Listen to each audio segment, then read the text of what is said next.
natutong manahimik.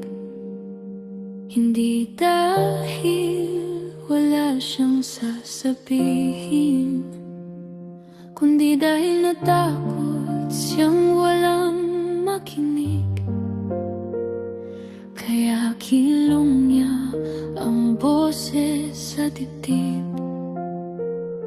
Maaga siyang namulat sa mundong magulo, kung saan ang pagmamahal may kapalit na presyo.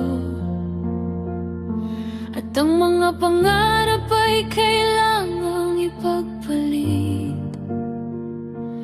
para lang matawag na mabuting anak. Alam niyang may mali, pero sino bang kakampi? Para sa batang ako na walang masandalan, na akala'y kasalanan ng sariling naramdaman.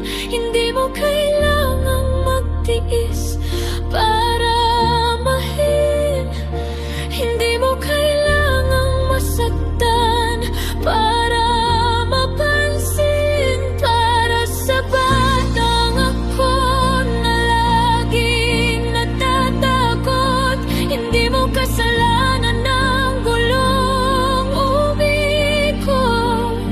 Ngayon nandito na ako nang kakampi.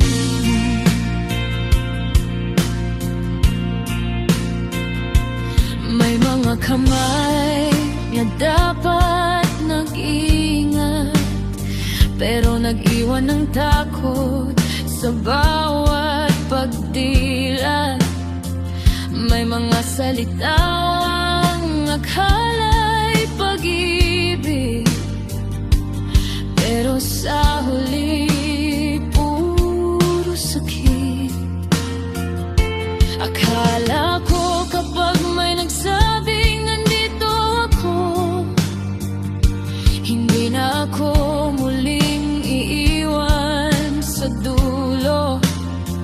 Pero hindi lahat ng lumalapit ay marunong manatili. Ilang beses akong naniwala, ilang beses ding ako ang naiwan mag-isa.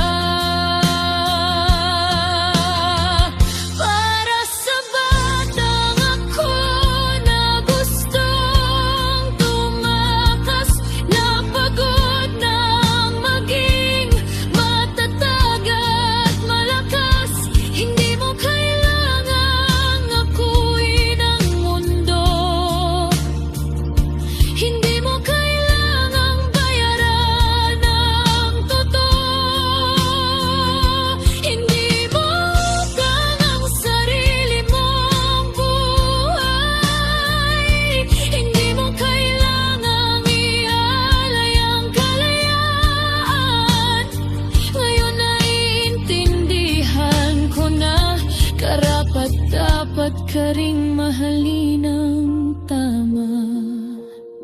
Kung may dahilan man ang lahat ng to, hindi para wasakin ka, kundi para ipakita na kahit ilang beses kang mabuwal, may lakas kang hindi nila kayang agawin.